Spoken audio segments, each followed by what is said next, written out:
Bonjour à tous, aujourd'hui on parle du sol. Alors le sol c'est un milieu qui est peu connu. Mon but dans ce chapitre ça va être de vous faire découvrir en quoi le sol c'est un milieu fragile qui contient beaucoup d'êtres vivants inconnus et bien plus important ce milieu qu'on ne le soupçonne puisque il y a énormément de problématiques qui sont associées au sol, souvent des problématiques liées à l'agriculture et au fait de pouvoir nourrir tout simplement l'humanité. On va commencer ce chapitre par tout simplement découvrir qui sont les êtres vivants qui vivent dans le sol.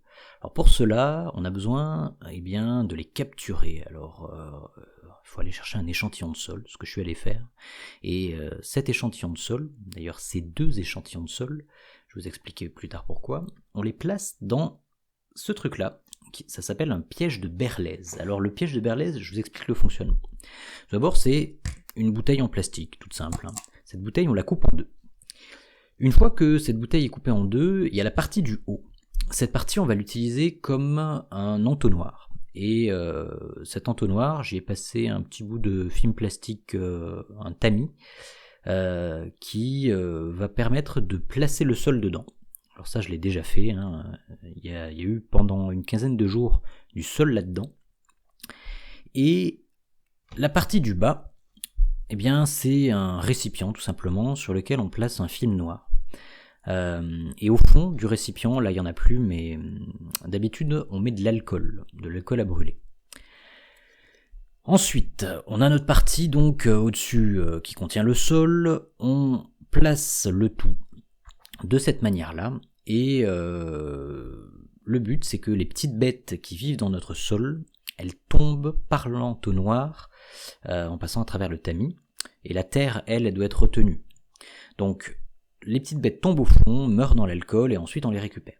Alors, en temps normal, elles vont rester dans leur sol, parce que leur sol, elles l'aiment bien, c'est leur milieu de vie, et elles n'ont aucune raison d'en sortir pour aller vers le fond. En plus, ça sent l'alcool, elles n'aiment pas trop ça. Alors pour les inciter un petit peu à faire ce boulot-là, on utilise une lampe qu'on place au-dessus de notre entonnoir, au-dessus du sol, et la lumière de cette lampe, elle va faire fuir les petites bêtes vers le bas. Et en fuyant cette lumière, les petites bêtes, elles vont tomber dans l'entonnoir et aller se noyer malheureusement dans l'alcool. Et au bout de quelques semaines, hop, on obtient ça. Alors là, vous voyez, j'ai un certain nombre de petites bêtes là-dedans. Et ces petites bêtes, elles vont faire l'objet de notre étude dans ce chapitre.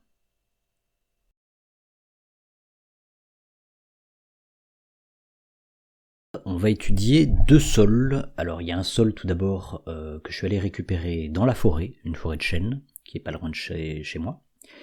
Et il y a un second sol qui est issu d'un agrosystème, et ce sol, c'est tout simplement le sol d'une vigne qui est cultivée. Et dans cette vigne, c'est ce qu'on appelle de l'agriculture conventionnelle. Conventionnelle veut dire qu'on met des engrais, on met des pesticides. À partir de toutes les petites bêtes que vous avez là-dedans. Alors toutes, non, je vais vous faire travailler que sur quelques-unes. Votre travail, ça va être de les déterminer. Déterminer leur nom, déterminer le groupe auquel elles appartiennent. Alors pour cela, on utilise cet outil que je vais vous mettre en pièce jointe. Cet outil, ça s'appelle une clé de détermination. Alors, normalement, vous avez déjà travaillé dessus les années précédentes sur sûrement d'autres sujets.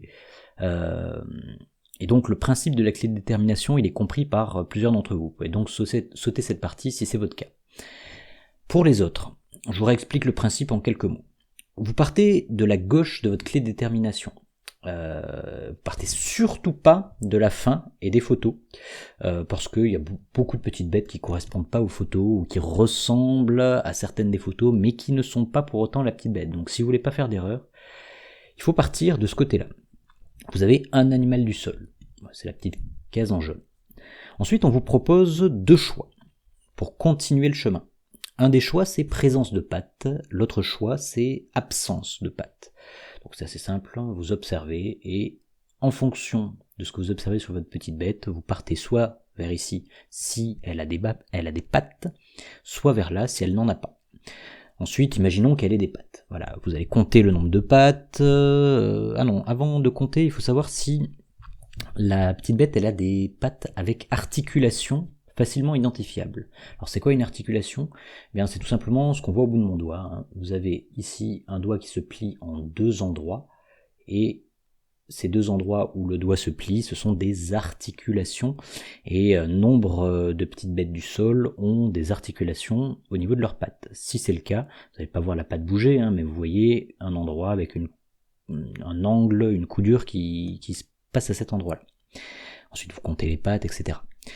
Donc vous avez compris le principe. Et ensuite ça vous amène jusqu'à un groupe d'êtres vivants. Et ces groupes, ils ont certains noms que vous connaissez. Par exemple, il y a le groupe des insectes, il y a le groupe des acariens, ou encore le groupe des scorpions.